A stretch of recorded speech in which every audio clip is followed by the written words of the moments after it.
Hey guys, my channel finally hit the 1000 subscribers mark, and in today's video we are going to talk about how did I achieve that, what lessons I learned and all of the other details.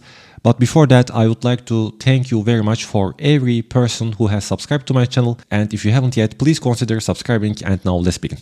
Firstly, let's talk about why I started this channel. I'm not new on YouTube. I have an older YouTube channel. Back in 2019, I started my first YouTube channel focused on software development because I studied computer science and have been a software developer for several years. So fast forward to today, that channel got bigger and got me over 17,000 subscribers and over 3 million views. But there was a catch with that channel. Despite that, my first channel was getting around 100,000 views a month by 2022, just from the regular videos. There are no YouTube shorts.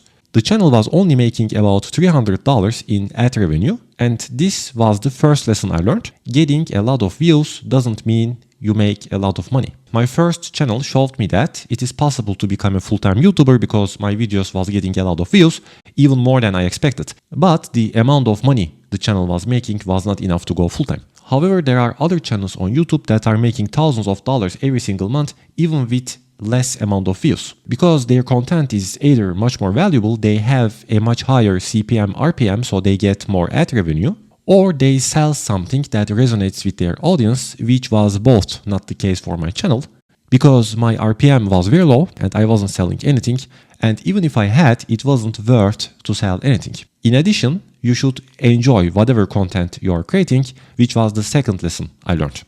Later, I realized I don't really enjoy that much creating software development tutorials because they are hard to make, and since of the tech nature, the videos become outdated quickly. So that reality hit a bit hard, even though it was my profession. Creating detailed software development tutorials was not only difficult, but also wasn't paying off financially.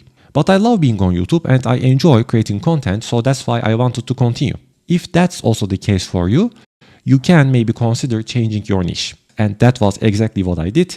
I searched for a brand new niche. So after all of this outcome, it was obvious that I needed a new niche that I really enjoy being on.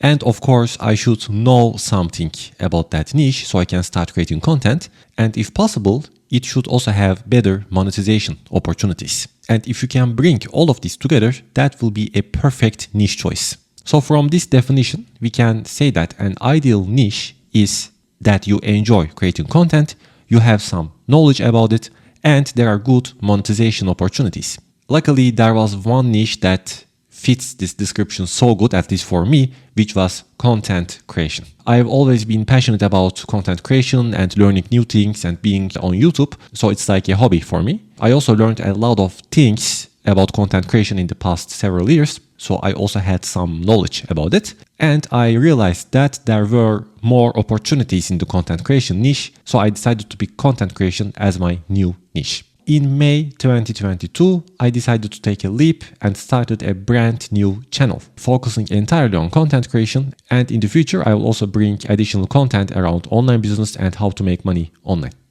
But if you look carefully, it took 2 years to get my first 1000 subscribers, and that is a very long time. It should actually be faster, but there was a serious problem with the new channel and led my channel to die at the end of 2022, so I kinda had to make a restart. Like many new creators, I also watched hundreds of YouTube tips to educate myself on the best practices for growth. I learned a lot and thought that if I create high quality videos around a specific niche, that should naturally lead my channel to growth. And initially this strategy kind of worked, and I achieved to get my first 300 subscribers in the first couple of months after I started the channel.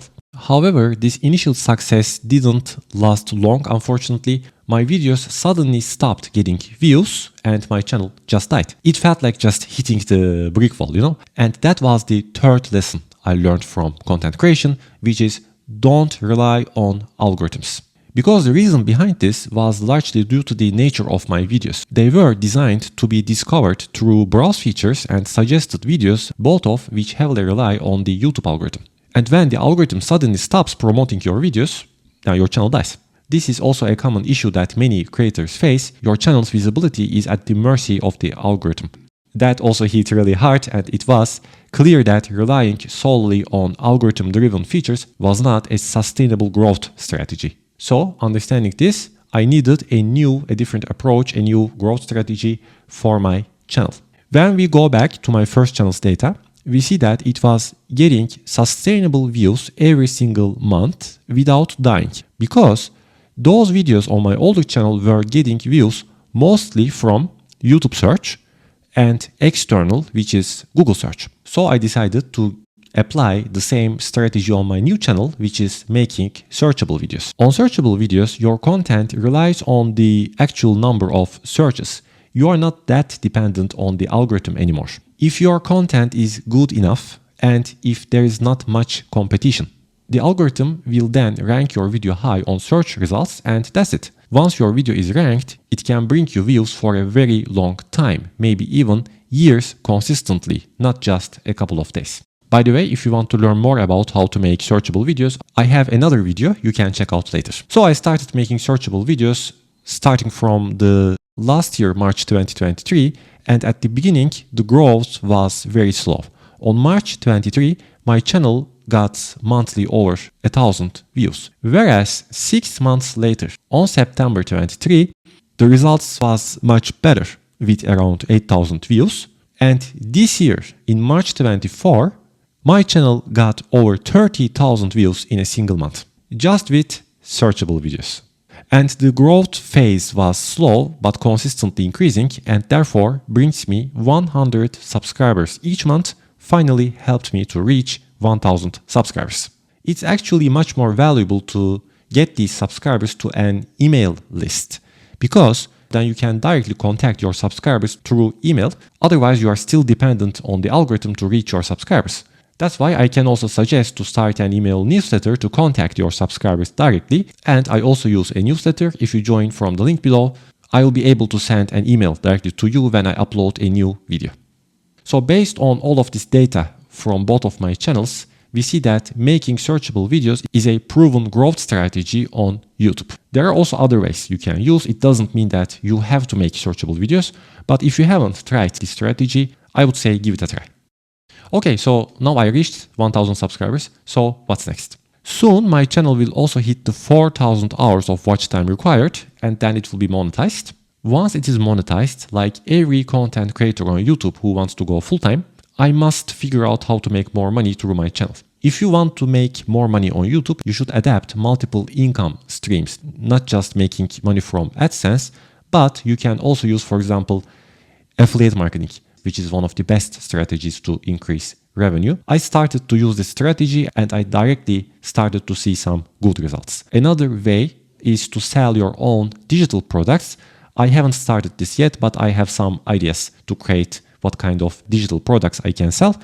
And you can also get sponsorship offers, but this is not something that we control, so I won't rely on it that much. Additionally, I will also look to increase the ad revenue. Once the channel is monetized, I will have access to details of my CPM and RPM data. And there, I can find out which topics in my channel bring more ad revenue. So I can also create additional content around those topics, of course within my niche that resonates with my audience. So hopefully after monetization, I can increase the ad revenue and the total revenue of my channel with the other methods I mentioned to become a full-time YouTuber. That will be the next step I will do.